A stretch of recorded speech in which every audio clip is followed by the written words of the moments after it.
به نام خدا، با اصول اندازه‌گیری در این جلسه در خدمت شما عزیزان هستم. برای اندازه‌گیری قبل از هر چیز از فردی که میخوایم اندازش رو بگیریم میخوایم که یک لباس مناسب و یک سوتین لباس زیر مناسب بپوشند و یه لباس ترجیحاً چسبان که برجستگی و برآمدگی و تو رفتگی اندامشون کاملا مشخص باشه. خب برای اندازه‌گیری از اولین اندازه‌ای که مد نظر ما هستش دور سینه است. متر رو دور تا دور سینه حلقه می‌کنیم طوری که متر موازی با خط کمر قرار بگیره و از روی نوک دو تا سینه هم باید حتما رد بشه. مثل شکل اگه نگاه بکنید اینجا متر دور تا دور سینه رد شده و اینم پشت کارمون هستش که متر بعد از اینجا دقیقا دور سینه رد بشه، از روی نوک دو تا سینه هم باید عبور بکنه و متر هم باید به طوری باشه که زیاد چسبان نباشه و یا اینکه زیاد آزاد نباشه. به اندازه یک انگشت خلاصی زیر متر قرار بدیم کافیه برای اندازه رو یادداشت میکنیم. میریم سراغ اندازه بعدی. دور کمر هستش. دور کمر همطور که میبینیم گودترین قسمت کمرمون رو اگه نگاه بکنیم اینجا دور کمرمون میشه و قبل از اونم میتونیم با یک نواری قشنگ دور کمرمون مشخص کنیم و سانتیمتر رو از روی همون نوار عبور بدیم. حالا اگه سانتیمتر رو از دور کمر عبور بدیم باز هم به اندازه یک انگشت خلاصی دور کمر ما به دست میاد.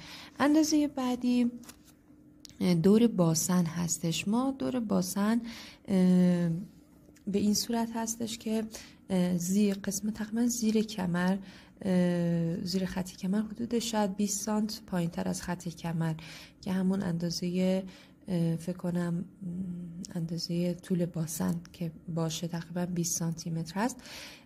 ما میتونیم دور تا دور باسن رو، یعنی در واقع اگه از کنار نگاه بکنیم برجسته ترین قسمت باسن سانتیمتر رو از اون قسمت عبور میدیم و دور باسن رو اندازه میگیریم. بلندی باسن رو هم از فاصله خط کمر تا اون قسمتی که باسن رو ما اندازه زدیم میشه بلندی باسن. اندازه بعدی هم اندازه قد بالاتنی جلو هست. قد بالاتنی جلو متر رو روی سرشانه قرار میدیم، متر رو روی سرشانه گوشه گردن قرار میدیم و تا کمر اون رو اندازه میگیم، تا خط کمر یا همون نواری که بستیم اندازه میگیریم، میشه بلندی بالاتنی جلو.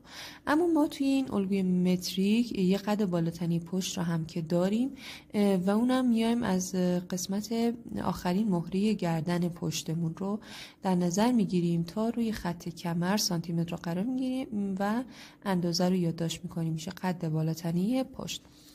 اندازه بعدی که نیاز داریم فاصله سینه هستش.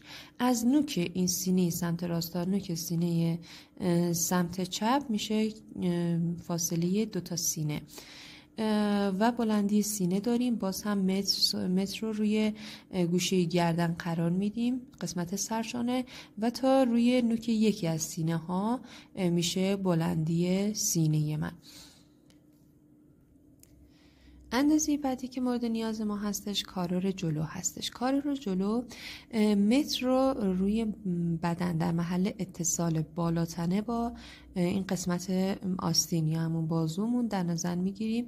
از این سمت تا این سمت متر رو قرار میدیم، هر چقدر که شد میشه کارور جلوی ما و تقریبا اگه ما نتونستیم این قسمت رو حالا محل اتصال که خیلی راحته میتونیم از روی بدن کاملا مشخص کنیم، ولی اگه نتونستیم تقریبا 7 سانت پایین تر از گودی گردن ما میشه قسمت کارور ما، کارور جلوی ما. اما کارور پشت ما هم میشه باز هم از محل اتصال دست با بدن تا این طرف که محل اتصال دست با بدن هستش، از این سمت تا این سمت متر رو قرار میدیم و اندازه میزنیم، میشه کارور پشت ما. در قسمت پشت فرد اندازه میزنیم و تقریبا حدود 10 تا 15 سانتی متر پایین تر از آخرین مهره گردن، از اینجا تا اینجا تقریبا 10 تا 15 سانتی متر هستش.